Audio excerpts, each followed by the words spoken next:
let me just give you a quick timeline, and then maybe it'll come out what I think needs to be said.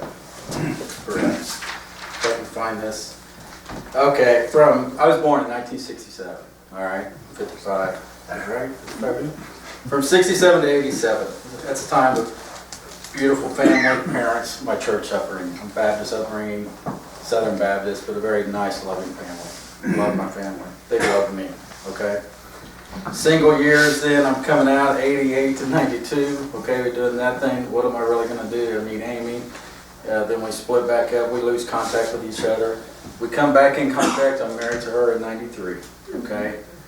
Daughters are coming on the scene. 96, 97.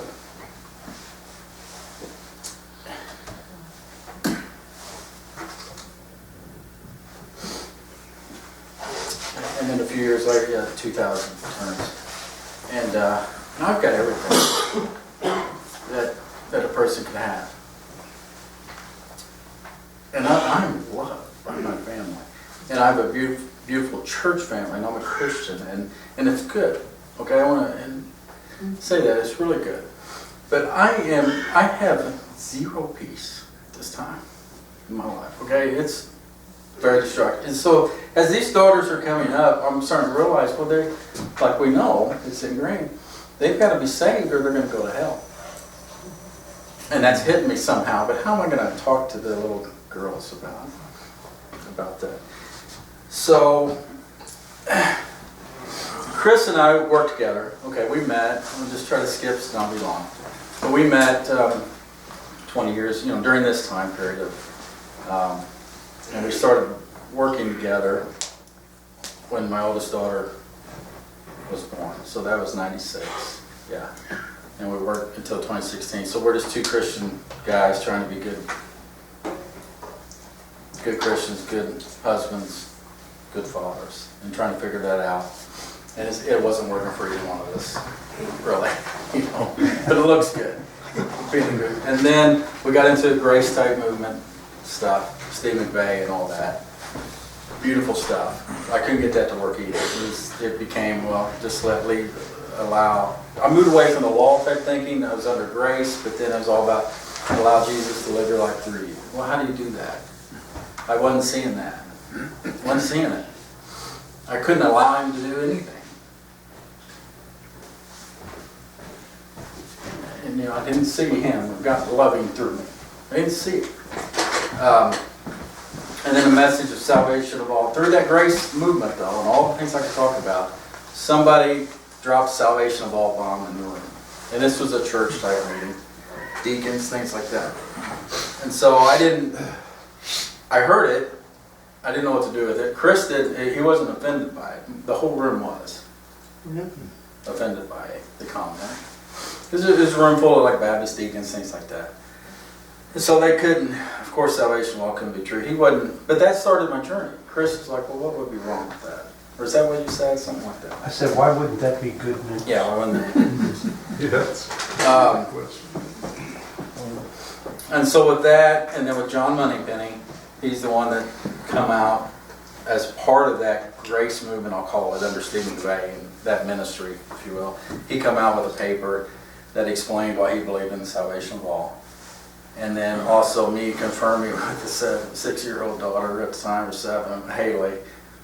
I just asked her what she thought about that. Instead of trying to present the idea, and I asked her, and of course she told me the truth. And of course,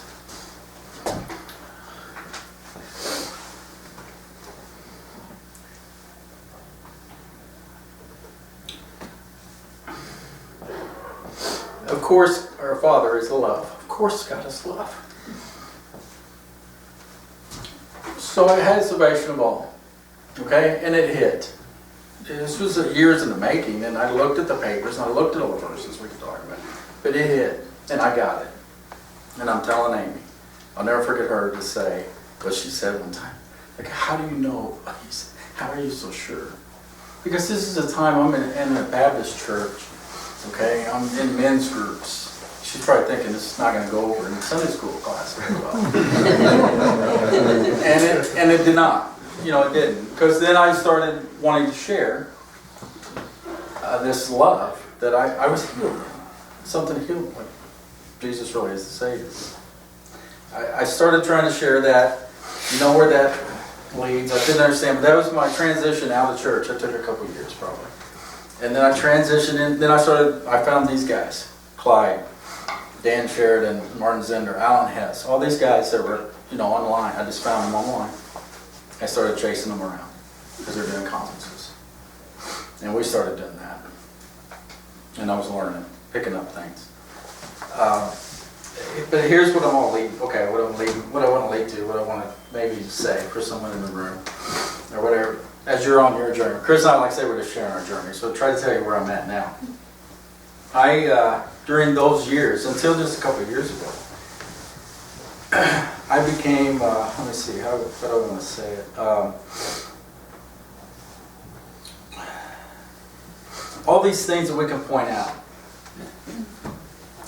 that has been pointed out, and that is true. It's so evil this time. And the terrorism and the things that is going on with the incorrect teachings out there that was been mentioned some today a little bit. We know about that. I see that, okay? And I'm not a studier. I can't study this stuff. I'll never be like these guys that can study and do this stuff, okay? I'll never be able to do it. But I sense, and I've always sensed that sloppiness that was mentioned with things. Something's not right. And I sense that, and I know it's not right. And God led me down this road where I'm going to fight that. Okay? I'm going to fight that. He started leading me down that road to where I thought that's what I'm then supposed to do. That's the real battle. Okay, I'm going to fight that. But then that became, there's something right with the heart there. And it was just the old thinking, the old way of, they're wrong, I'm right, they're wrong. And so all these things we could talk about, like has been mentioned. You mentioned the Trinity, things like that. You mentioned everything. I love that you mentioned an atheist understanding free will is not, things like that, scientists, things like that. Of course, all atheists know a lot of these things aren't right. Scientists know and can know things, and there's scholars that study the Bible. They may not be believers. They study and can see these things aren't right. So I started saying, well, yeah, there's got to be more. This fight, it shouldn't be this struggle that I'm having to fight everybody. So hopefully, yeah, maybe I'll leave you with that. Chris and I, then here, we started the show on YouTube. You can check it out there, DC Time. Our heart's going to change at the same time, just a couple years ago. It was the same time we visited with Clyde when we went to see him. We changed our name on the show and everything.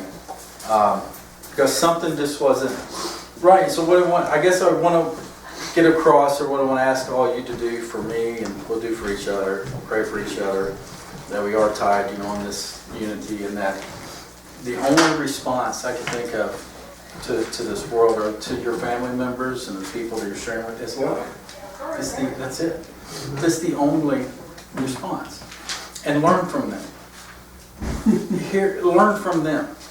Okay? Learn when they're talking to you and telling you that you're nuts and that this isn't right. You're never going to show them. You're not going to be able to show them the scriptures and say, look, it's right here. Okay? They're not going to see it. They're not going to see it. And that's okay. They're not getting cheated. They're not supposed to see it right now. So just don't go, don't resist going down years of fighting that. Like, I'm right because of all these things. Because it says right here. Yeah, it says right there. It does. But that they really can't see it. When that hits you, like it's hitting me in this last couple of years, oh man. So I got to love them. Because they can't see it. They're imprisoned. And we have to love them. Oh. And just pointing out that they're wrong is technically correct, okay, about certain doctrines, fine. But they're not wrong, okay? They're not. They are exact, it's been said today, they're exactly where God has them. And He's got them there for a reason. He's got them there for a reason. I mean, and I hope you hear what I'm saying. There's no more wrong than me. I'm wrong. That's what I'm saying. There's nothing in me that's right that can love and know the Father. Nothing. He had to show me. Okay? So there's nothing, in them. There's no ability in them to see. So for me, thinking, I'm just going to point out and show and expose to them how they're wrong. Yeah, that just led me down a road of what am I doing?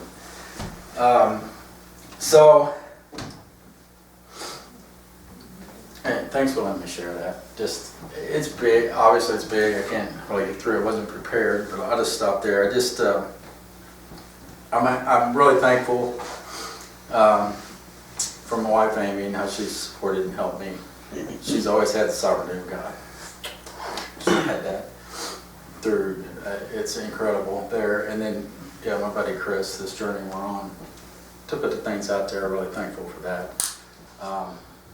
And hopefully that leads us into, pursuing, like we've talked about, pursuing love and loving each other and loving others.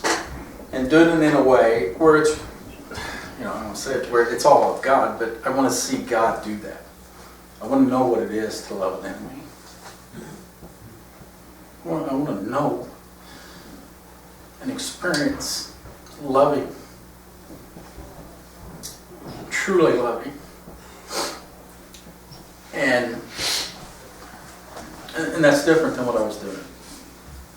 Okay? That's just what I said. That's different. That's what God's maybe leading me to. It gets a little scary. What's that going to look like? But that's what I want to see. That's what I want to pursue.